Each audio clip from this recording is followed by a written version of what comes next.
الحمد للہ رب العالمین والصلاة والسلام علی سید الانبیاء والمرسلین وعلی آلہ وصحبہ اجمعین اما بعد فقد قال اللہ تعالی فی کلامہ المجید اعوذ باللہ من الشیطان الرجیم فإن اعرضوا فما ارسلناک علیہم حفیظا ان علیک الا البلاغ۔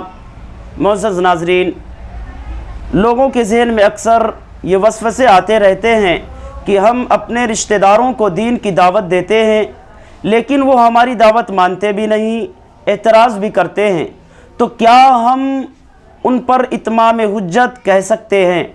معزز سامعین، اس تعلق سے اللہ تبارک و تعالی نے سورۃ الشورى کی آیت نمبر 48 کے اندر بڑے بہترین انداز میں بیان فرمایا کہ فَإِنْ أَعْرَضُوا فَمَا أَرْسَلْنَاكَ عَلَيْهِمْ حَفِيظًا۔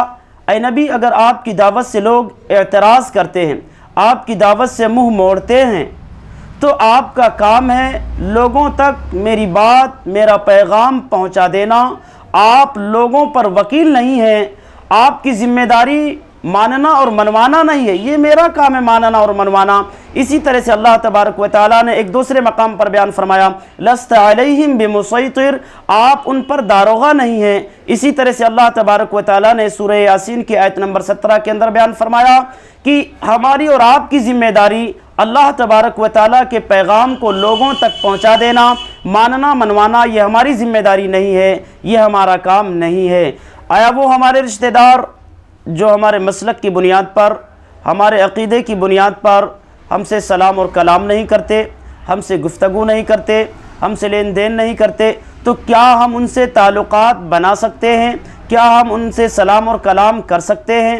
کیا ہم ان سے لین دین کر سکتے ہیں؟ جہاں تک میرا علم ہے انشاءاللہ العظیم تعلقات بنانے میں کوئی حرج نہیں ہے، کوئی گناہ نہیں ہے۔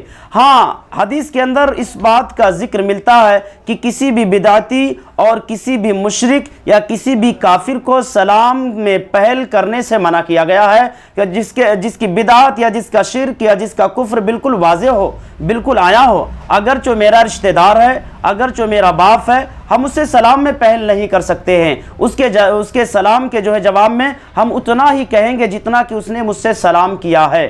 واللہ اعلم بالصواب۔